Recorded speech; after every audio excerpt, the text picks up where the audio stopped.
And this, of course, is Open Mic. Now, Open Mic, every day on the John Campea Show in the mornings, we save a little bit of time for some live questions, but here in the afternoon on Open Mic, that's all we do is take your live questions, talking about our favorite things in the world, movies and movie news, bunch of friends standing around a virtual water cooler talking about our favorite things, and I'm glad you're joining me here today. Had to bump the show a little bit later than normal, starting at 3 p.m. Pacific Standard Time today than our normal 2 p.m., because I ran down to Hollywood to get together with the writers of the Happytime Murders. I adored Happytime Murders. I don't know what the critic reviews are going to be. I think the movie's going to be a lot like the reaction to the trailer. I think some people are going to love it and some people are going to absolutely hate it, and there's not going to be a lot of room in between, but I am one of the guys that I loved it. And when I was at the screening the other night, the writers of the movie were there, but after I saw the movie, I rushed into the lobby and grabbed the writers and said, I've got to sit down and talk to you guys about this movie because I really got a kick out of it. And so we met today. I got a hold of my old friends down at the Stream. Remember the Stream.tv where we used to shoot the AMC show? I got a hold of them and said, hey, they're going to be in Hollywood. Can I come down to Hollywood and use your studio to have a talk with them? They said, sure, come on down. So I went down there, did that. So that's why today's show is going a little bit late. But I absolutely had a blast with Happytime Murders. Like, it's not often that I come out of a movie kind of jazzed about that I run and try to hunt down the guys who wrote it or directed and say, let me sit down and talk to you. But I had to do it with Happytime Murders. And they were gracious enough to do it.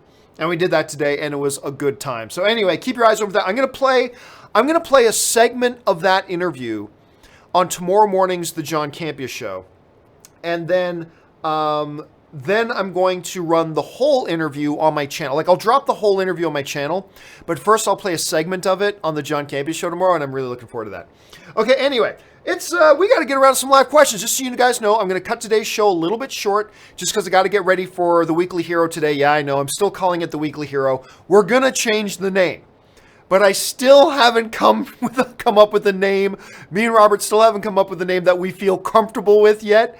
So for now, it's still the Weekly Hero, but eventually that's going to change. So keep your eyes, any minute, that title could change. So just be ready for that. But that is, of course, this evening at 5:30 p.m. Pacific Standard Time.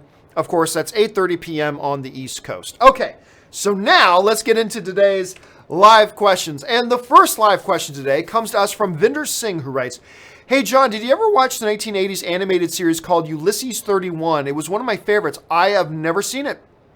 Nope. I'll be honest, I think, Vinder, I vaguely remember, I think the title sounds vaguely familiar. I'm not totally sure about that, but it sounds vaguely familiar. But I do know that I've never seen it, so sorry about that. But hey, man, you just put it on a lot of people's radars. All right, next up, AFC writes, the 270-degree screen is called Screen X by Cineworld. Okay, so somebody was asking me earlier today on the John Campea Show if I've ever seen a 270-degree screen. To which I said no. If that's something by Cineworld, that would explain why I've never been in it, because Cineworld is in the UK. So that would explain why I've never been in one, but thanks for the heads up on that, AFC. I appreciate it.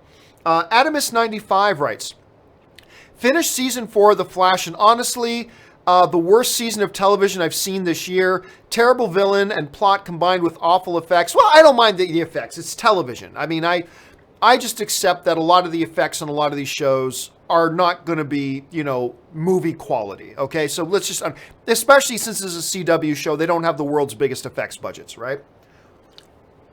So that part didn't bother me. And I certainly don't think that it was the worst season of television I've seen this year. But I will say it's the first season of The Flash that I didn't like. And I think mostly it had to do with the villain. I just, look, the idea of DeVoe as your villain was a cool villain. DeVoe was a cool idea for a villain. Did not work for me at all. And, look, the season had some redeeming qualities to it. Absolutely it did. But it's the first season of The Flash that I really didn't like. Again, to me, far from the worst season of television this year, but not a good one. Not a good one. And I'm not used to being disappointed in The Flash. I mean, there have been episodes of The Flash, in previous seasons that I didn't like. But I always like the season, This was the first one that I really didn't dig. So fingers crossed that they get their footing back under them and they come back with season 5 with a vengeance and really go strong. All right, Ben Hayusa writes, Way ahead of you, John. Already planned on seeing Happytime Murders this weekend. I cannot wait to see it myself and just laugh stupidly. Look, one of the great things about it is it's not just a stupid laughs thing. It is a great, like, take the puppets out of it, and you'll hear me mention this on my review. It's a great 80s style buddy cop movie. It is a great, forget the fact that there are puppets. It is a great 80s style buddy cop movie. It really is. With a cool little murder mystery in there. It's just a delightful little film. It's not a super deep film. It's not game changing, nothing like that. But I just got thoroughly entertained by it. I was just really entertained by it. I had a great time watching this movie. It is definitely not going to be for everybody. Just like the trailer isn't for everybody, this movie will not be for everybody. But it was for me, and it worked like gangbusters for me, and I just laughed like an idiot the whole time, so I enjoyed it a lot. Trevor Johnson writes, not to worry, everyone, we may not get Legends in the crossover, but we will get Hulken's Jobber Superman. Yay! Yeah, for those of you who haven't heard, it was announced today that appearing in the Arrowverse crossover episodes this year is going to be Superman, or at least Clark Kent, and they're going to be introducing a Lois Lane. Now, for those of you who didn't see the show earlier today, here's the image. This is the promo image for the upcoming crossover event. Special 3-night crossover event. The Flash on Sunday night. Why? I don't know. The Sunday night is usually Supergirl's night. Tuesday is usually the Flash's night, but they're switching it up just for the crossover event. They're keeping Arrow on its regular Monday night, and then Supergirl on the Tuesday, December 11th. Part of that's going to be Batwoman, but now we also know there's going to be Clark Kent and Lois Lane. Well, who's Lois Lane? Well, we don't know that yet. But they're going to introduce us to Lois Lane. And it's like, yeah, well, woo, we're not getting Legends tomorrow, but we are getting Jobber Superman. Yay, Jobber Superman, ladies and gentlemen. The guy whose exclusive reason for being here is to put Supergirl over and make Supergirl look good. Yep, because that's a good use of Superman. Way to go, CW. Anyway, yeah, I'm not thrilled about it either, Trevor. I'm really not. But who knows? Maybe it'll be a small thing. Let's wait and see. Chris Warden writes, hey, John, no question today. Just a quick thank you for all you do. The John Campea Show is helping me get through my daily commute and my grueling workouts at the gym. Well, awesome, Chris. Thank you so much for that. Thanks for the kind words, and I'm glad the show's able to be here with you, and I'm glad you're able to enjoy the show while on your commute to work, while at the gym, all that kind of stuff. So thanks for being a part of it, man. I appreciate it. Sharan Aurora writes, it's called Supernatural Parody 2 by Hillywood. Yeah, I watched it today. So earlier today on the John Campea Show, somebody wrote in and asked, have you seen the Supernatural parody with a bunch of the cast from the show, and have you seen it online? And I'm like, never even heard of it. So as soon as I was done the show, I hopped online and I found it. And it's like various cast members, people who have been in Supernatural playing different roles, to a Ghostbusters, Weird Al Yankovic version of the Ghostbuster song. But instead of Ghostbusters, it's Winchesters. Anyway, it's funny. It is funny. It's delightful. I smiled a lot. It's pretty good. Don't bother watching it if you don't watch Supernatural, because none of it will mean anything to you. But as a Supernatural fan, it was pretty cute. I liked it. Jonthi 1996 writes, thoughts on the Peaky Blinders TV series? Is it worth a watch? Love the show, man. You know what? Peaky Blinders is one of these shows where it came out and a bunch of people I know instantly said, John, this show's great. Check it out. You got to check this out. So I think the show's going to go. I don't know if it's going to end up being the greatest thing ever. I don't know if it's going to end up being like the worst thing ever. But I got 3 episodes into it, and it just didn't work for me. It just didn't work for me at all. And like I said, I was kind of like completely bored by it. And maybe it's not fair that I say I was bored, but I was kind of bored by it. But that's just me. But again, don't listen to me. A lot of other people seem to like it. You should give it a shot. See if it works for you. Maybe it's like Happytime Murders, where half the people are going to like it, half the people won't. I don't know. But there are enough people out there saying they like it that I think you should just, don't worry about what I'm saying. Give it a shot. Judge for yourself. See if it works for you, because that's ultimately the important thing. But I will say this. If it doesn't work for you after 2 or 3 episodes, then ditch and use your time on other shows. All right. Next one. Haskell 420 writes, hey, John, I hoped you... I hoped you liked those Brad Pitt on Jackass clips. I haven't watched them yet. I'll be honest with you, Haskell, I haven't watched them yet. And I just tweeted you that Supernatural parody, and oh my God, it's right. Well, I did. I checked that one out earlier today. I searched for it and found it myself earlier today, but I still haven't gotten around to watch those Brad Pitt clips. I will get to those as soon as I get a chance. All right. Geo writes, rewatch The Magnificent Seven. In my opinion, an underrated film and better than Django. Anton makes a calm, passive, gritty Western. Tarantino makes this feel too grand. I'm not... Anton? Anton? Who's Anton? Do you mean Antoine? Like Antoine? Yeah, Antoine Fuqua directed, not Anton. Antoine Fuqua directed Magnificent Seven. I liked Magnificent Seven. I didn't think it was great, but I thought it was good. I don't think it's better than Django Unchained. I thought Django Unchained was a significantly better movie than Magnificent Seven. That's just my opinion. But I enjoyed Magnificent Seven. It was fun, gritty. I thought Denzel was great in it. I thought the whole cast was really solid. Chris Pratt was solid in it. It's a good little Western. I enjoyed it. A lot of fun. But I don't know that I'd put it on the same level as Django Unchained. But hey, all films subjective. You liked it more. That's great. But we're on the same side here. We both really liked the movie. I enjoyed it too. All right. Hands of Stone writes, thoughts on Ang Lee, 2-time Oscar winner, makes films in different genres. Is he one of the all-time greats? I don't think so. I think he is a great director. I think Ang Lee is a great director. Steven Spielberg didn't just make movies in different genres. He made all-time great movies in different genres. Want to go like the horror kind of thing? Jaws, one of the all-time greats. Want to go sci-fi? He made E.T. There you go. You want to go comedy? You want to go period piece? You want to go this? He made some all-time great movies in just about every genre. He didn't just make movies of different genres. He made great movies of different genres. I think Ang Lee is a great director. Would I put him up there with a Scorsese? Would I put him up there with a Spielberg? Would I put him up there? I don't know. No, I wouldn't put him up there myself. But he's great. There's no denying that. But I wouldn't have the conversation with Ang Lee as in the greatest of all time yet. Ang Lee still has a lot of years on his career left. Let's see where he ends up, though. Let's see. Jim Halpert. Wow, Jim Halpert. Him Halpert. Him Jalpert. There you go. Writes, what would you think of another Harry Potter film, say 20 or 30 years down the line with the original cast returning, kind of like The Force Awakens? Oh, yeah, sure, absolutely. Why not? There's nothing against that idea. I think it's a wonderful idea. Look, I'm not against the idea of doing another one in 2 or 3 years.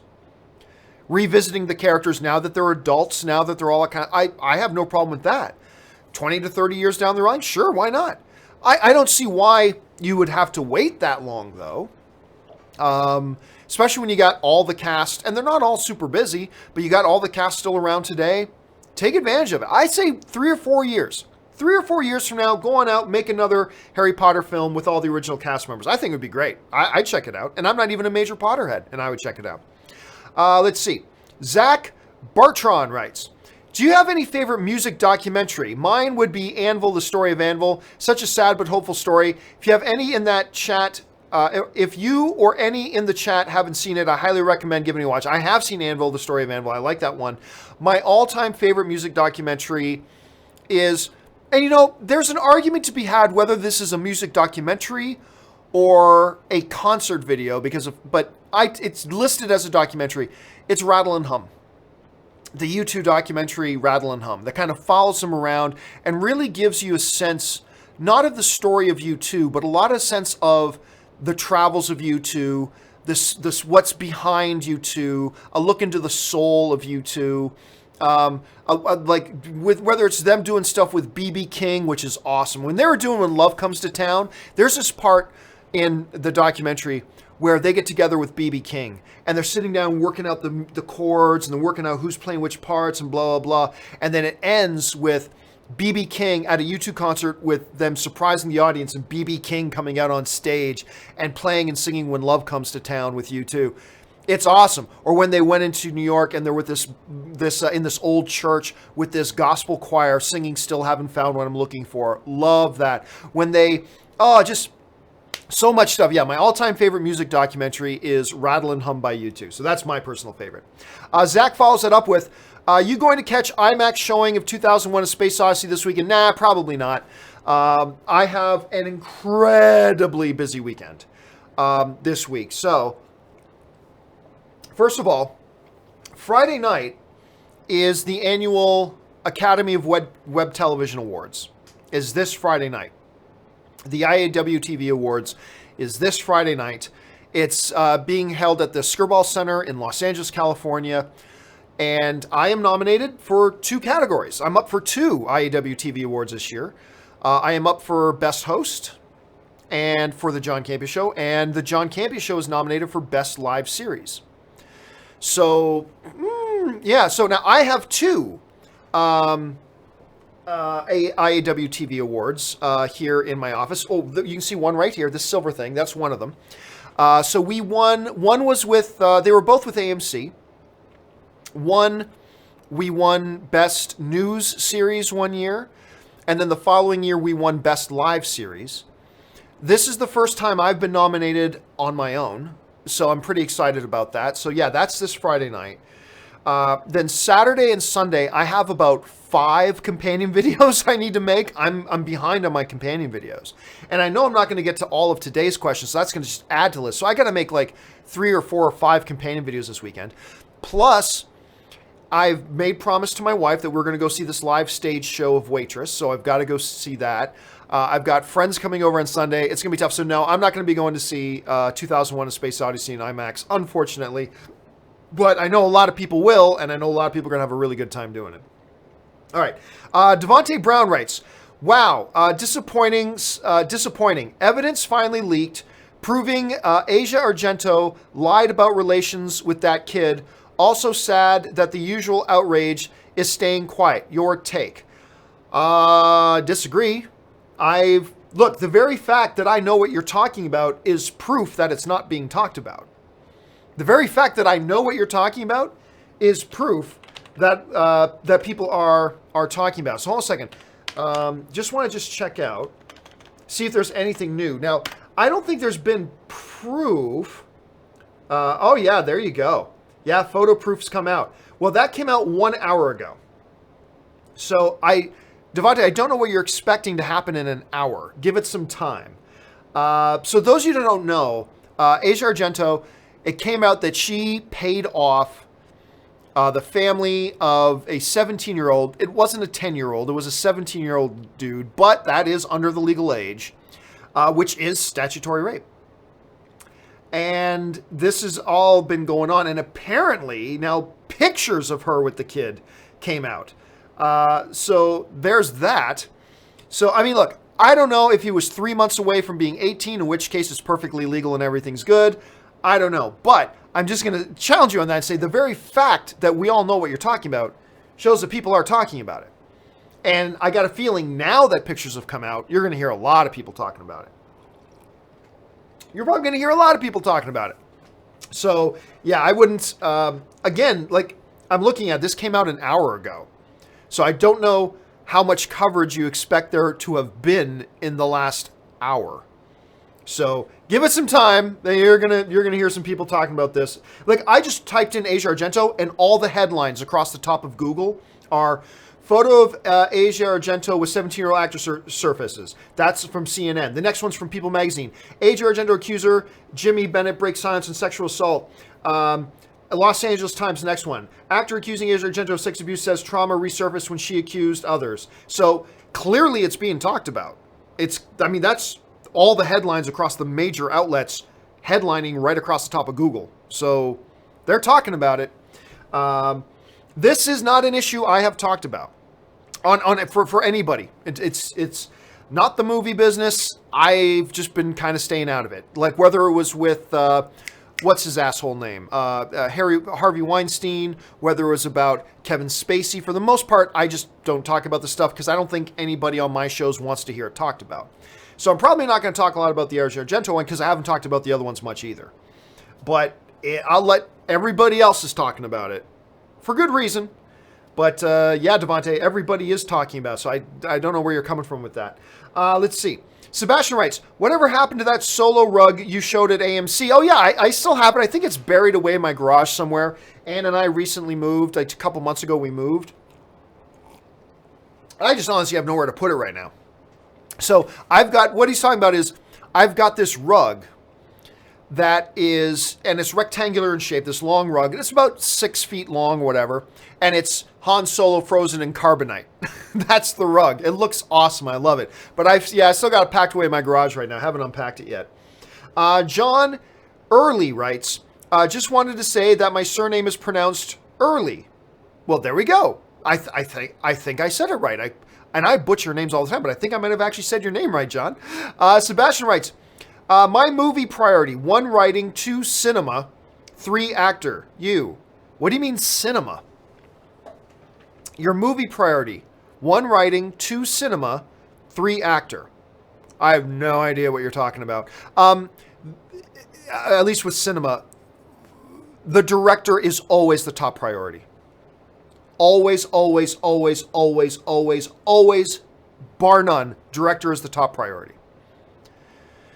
Because the right director can take a mediocre script and maybe do something good with it. Obviously, the better the script, the better the chance the movie has of being good. Clearly. The script is super important, obviously. But even the best script in the hands of the wrong director, you're going to end up with a crappy movie. It's always starts with the director. So I would say director, then writing, then actors. But yeah, director always first for me. Sebastian follows up with, follow-up, Mission Impossible Fallout needs more credit for writing. I mean, it really all, it's very, here's the thing. And this is why I believe writers don't get enough or don't get more recognition than they do. And I think part of it is this.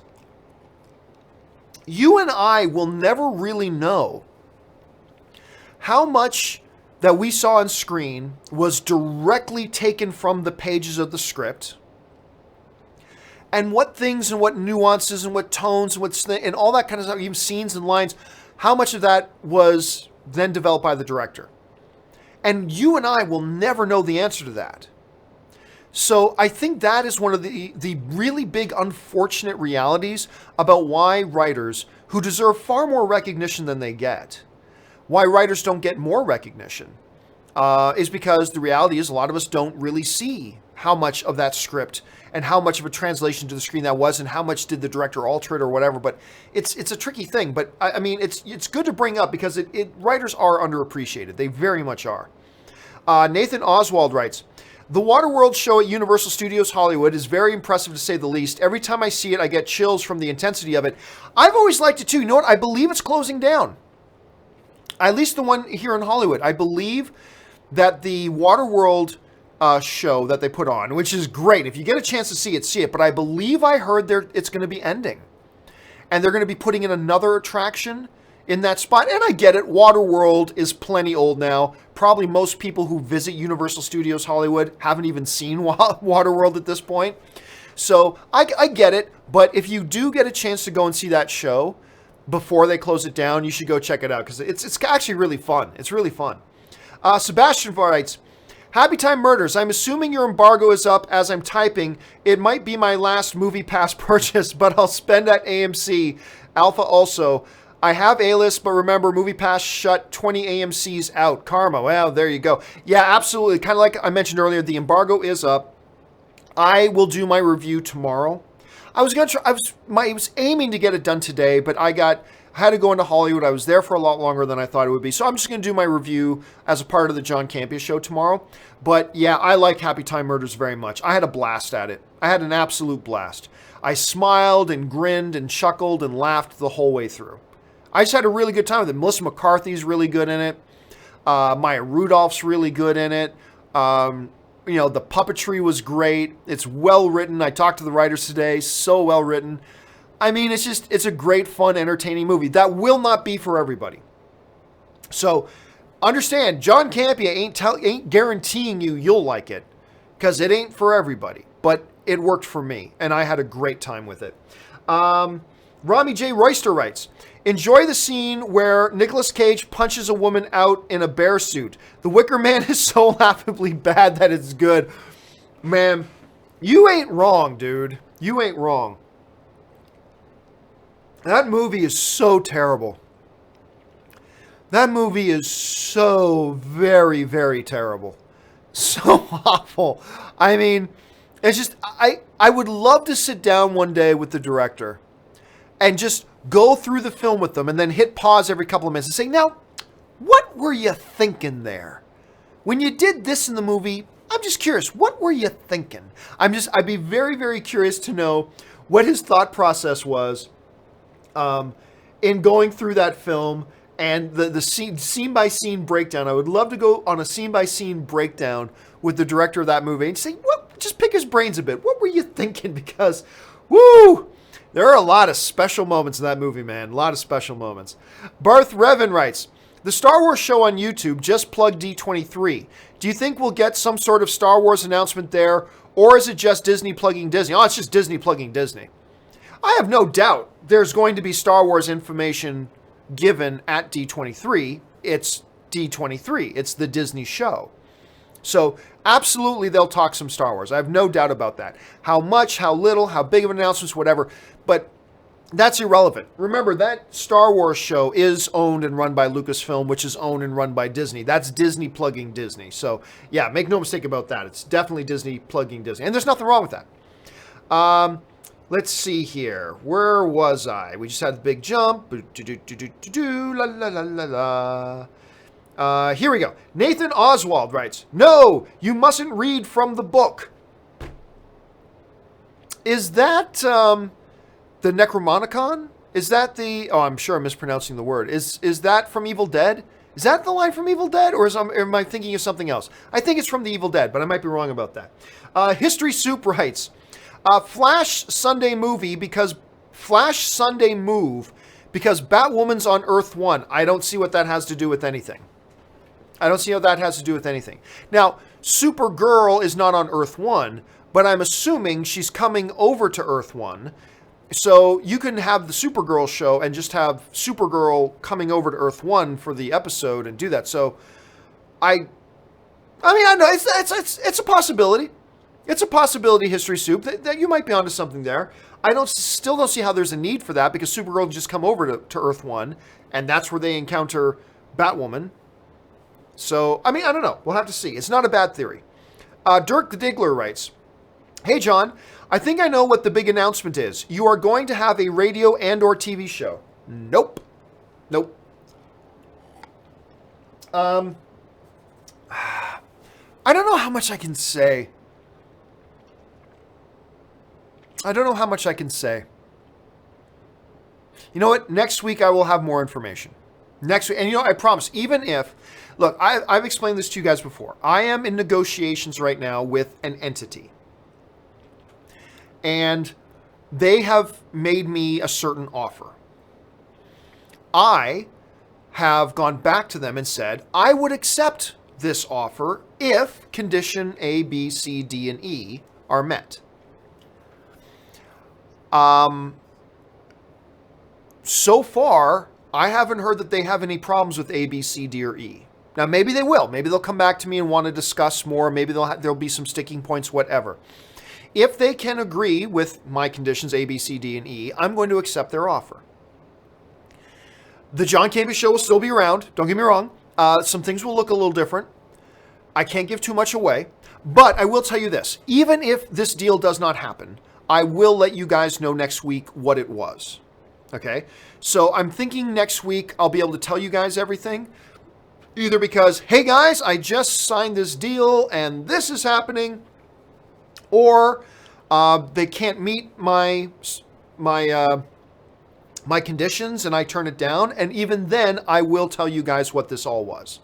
I'll let you know what it was. I'll tell you what the opportunity was. I really like these folks, and if we can't get a deal done, it's not going to be because they're jerks. They're great. I'm really enjoying working with these people and the conversations I've been having.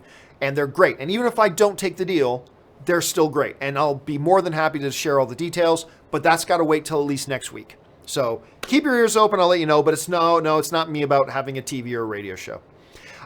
Sebastian writes, I pay $10 a month to watch Movie Pass disappear. Thanos snap. There you go. You're not the only one, I'm sure, Sebastian. That's pretty funny. I would pay $10 a month to watch them disappear. That's great. You know what? I'm just curious. Out of curiosity, I want to check right now. What is the Helios and Matheson stock price at right now? Still at 3 cents. I don't see how it can go much lower than 3 cents. But it is at 3 cents. 3 cents a share. Wow. Okay. Anthony J. Lee writes, Superman's in the CW crossover. Another jobbing. Yeah, I'm sure they're going to bring in Superman just to make somebody else look good again. You know what? They'll probably have Superman fight Batwoman and have Batwoman beat him. Just to put over somebody else. Because that's what Superman's for, apparently, in the CW, is just to be there to let other people upstage him and put other people over and to job for lesser characters. Well done, CW. Well done. Pisses me off to no end. It's Superman! The king of the superheroes. It's Superman! You don't make Superman job to anybody. And fuck your shows that you make Superman job on. This is important to me. Like, it just bothers me so much. Okay. Let's see here. Where are we next? Let's see. Kiona Tang writes, Hey, John, wanted to thank you for being an oasis of calm and fun in the midst of all this Hurricane Lane news here in Hawaii. Keep up the great work. Hey, man, you guys buckle down, hang tight. I mean, I've never been the closest thing I've ever come to a major weather problem, a major weather disaster. I was visiting my buddy Jeff in Nashville, and we went into a movie, and we went into a movie theater in Nashville to see this little movie that just come out called Project X. This little comedy. It was a funny movie. But we come out of the theater, and the skies are like deep green. Like deep green. Not black, like green. This deep green. It's like, that doesn't look good. And all of a sudden, you hear these air sirens going off. These air... And it's like... My buddy Jeff goes, I believe those are tornado warnings. And we're like, oh, crap. So we drove back to his place, and the wind is picking up and all this kind of stuff. And he's got a shelter down in his basement. So me, Jeff, his wife, his kids, some of the neighbors came over as well. We're all just sitting around. I got a picture of it up on my Facebook account somewhere of us just hanging out in his basement, waiting out these tornadoes. He had a TV down there showing like 40 tornadoes had touched down in the Nashville area and all this kind of stuff. And fortunately, never hit in his neighborhood. None of them hit in his neighborhood. But yeah, that's the closest I ever came to a real-life weather disaster. So hang tight out there. Let's see. Tristan Sheehan writes, favorite Sean Connery movie or performance? Oh, it's hard to go against Hunt for Red October. I mean, damn, Hunt for Red October. Or Indiana Jones and the Last Crusade. Junior! Oh my God, he's so good in that. He's so good in that. Like, a lot of people, they think of that movie, Last Crusade, they say, oh yeah, Sean Connery plays Indy's dad. That's great. But we don't give him the credit. He's actually awesome in that movie. He's great in the movie. I love him in that. But, Hunt for Red October. Yeah, I'm going to go Hunt for Red October. I know there's a bunch of other great films, including Bond films and others. But Hunt for Red October is a damn special movie to me. I love that movie. Alec Baldwin, Sam Neill. I adore that film. That film's awesome. So I'm going to go Hunt for Red October. Let's see. So, but I mean, favorite movie? Probably Last Crusade. But my favorite performances of his, I'll go Hunt for Red October. Dan Co-Clock writes, what are some movies that you think were straight up weird? I don't know. That's an odd question, man. That were just straight up weird. Well, I mean, Sorry to Bother You is just straight up weird. I don't know. That's something, Dan, that I would have to sit down and really think about. I'd have to think about it, write some things out. Off the top of my head, I can't think of a lot off the top of my head. Like recently, there was Sorry to Bother You, but other than that, I'd have to think about it. I'm sure there have been a bunch, but it's just some films that I'd have to think about it. Roman Spector writes, if the deal is renewed, could Green Goblin become a big villain in the MCU? I mean, anything's possible. Right now, the way it looks is the deal is for Spider-Man and Spider-Man alone. That's what it looks like. It also means there are some secondary MCU characters that can also appear in the Sonyverse. But, I mean, yeah, if Marvel and Sony renew the deal and put a new deal together, anything is possible. Anything is possible. You know, a Goblin could become a possibility. You know, Black Cat could become a possibility. Kraven, even though he's getting a standalone movie, that could become... Like, anything's possible under the terms of a new deal. So, yes, it's definitely possible for sure. Kevin Kamaki writes, is Hot Rod to blame for Optimus Prime's death? Well, no, not really. I know some Autobots thought so, but really, ultimately, Optimus... Yeah, he was. Yeah, it was his fault. Yep. It was his fault. He meant well.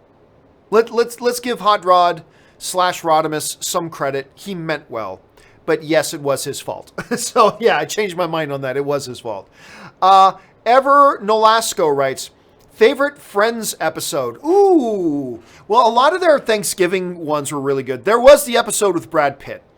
The episode with Brad Pitt, I thought was really, really funny. I think he played her ex or something like that, Jennifer, because they were married at the time when he did that episode. Obviously not anymore, but that episode was pretty damn funny. There's a lot of them though. I mean, that was a great show. I think it struggled with a couple of seasons, but overall, it's not just cliche. Friends was a great show. It was well written. It had a great cast. The chemistry between the characters was wonderful. They always kept it very fun. And yeah, it was a really good show. But yeah, the one with Brad Pitt is the one that usually comes to my mind the most. Let's see. Connor B writes, any chance you'll ever make a show for MMA? Possible. It's certainly possible. It's difficult under my current circumstances because I am so busy.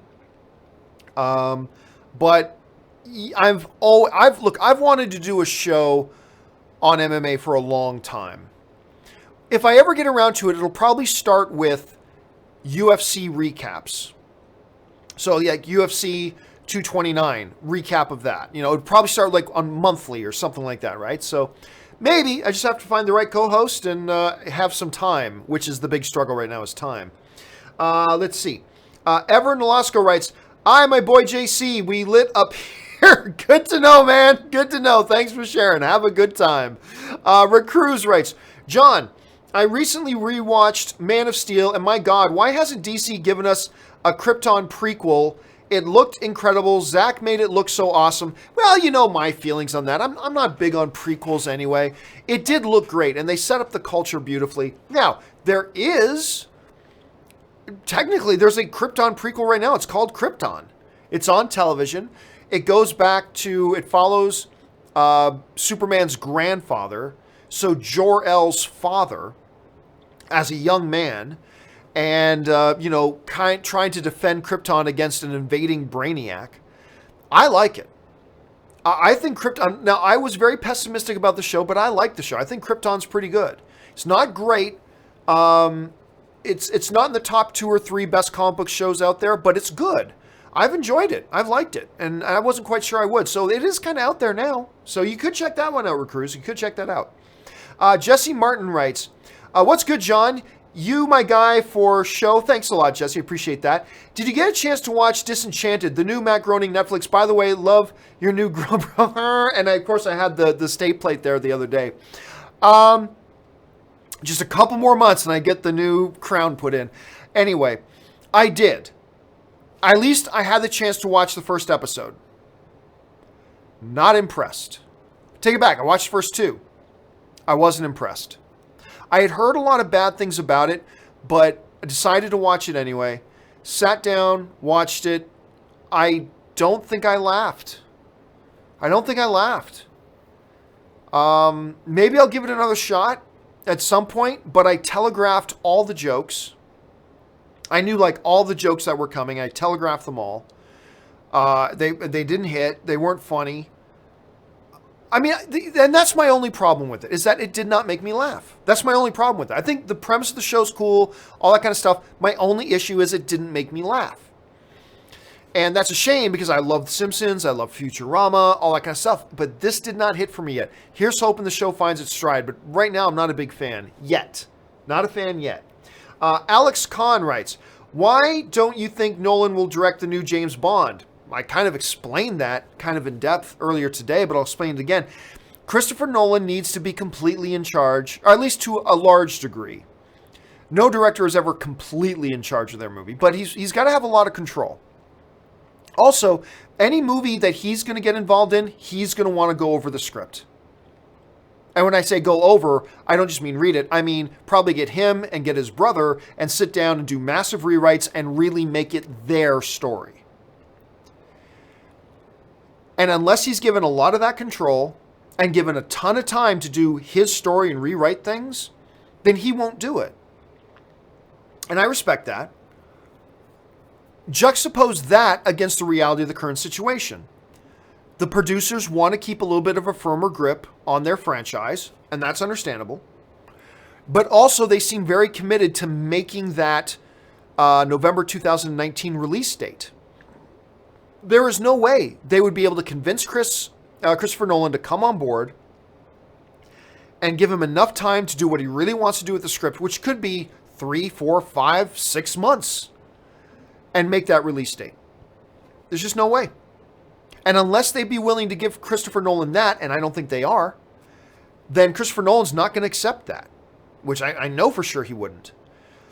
Anything in this business is possible, for sure. Anything in this business is possible. But for those reasons, I find it highly unlikely that we're going to see the circumstances line up right, that we would actually see Christopher Nolan directing this James Bond movie.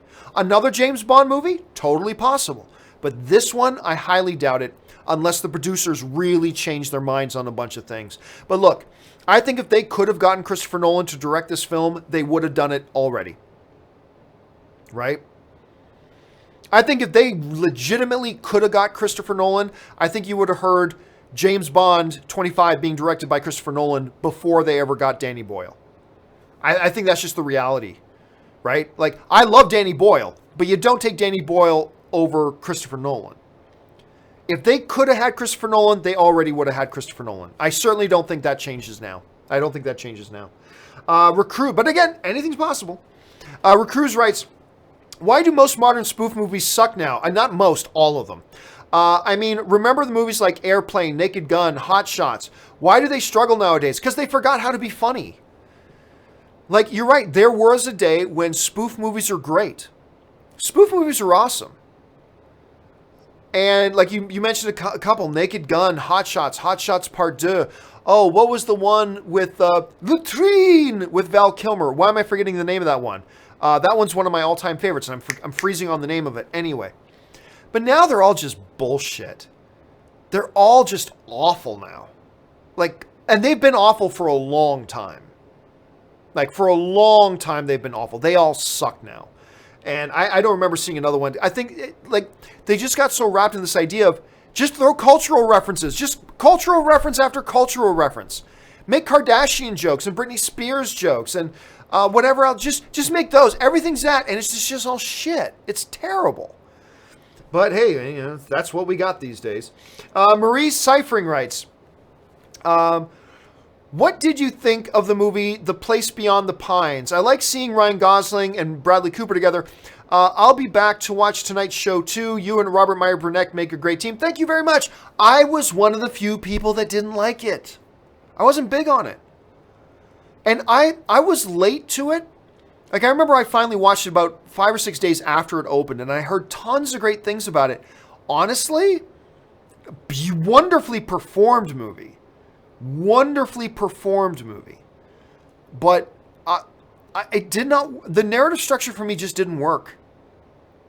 And yeah, like I was honestly one of those few people that I was like, this is not clicking. And again, fantastic performances, and I think that made it go over with more people. But bottom line for me, the narrative structure just didn't work. And I was disappointed. I didn't hate it. I didn't think it was terrible. Not at all. But it didn't click. You know, it's what a lot of other people saw in it, I just didn't, for one reason or another. So, yeah, and I'll be looking forward to having you join me and Robert a little bit later. Which reminds me, I got time for 2 more questions, and then I got to go start getting ready for Weekly Hero. Ricardo Ramirez writes, John, I hope you are having a great day. I am having a great day, Ricardo. Thanks for saying that. I know you're not a huge soccer fan, and since you are Italian, do you remember watching Italy winning the World Cup in 2006? Do you get memories from that finale? If that is... let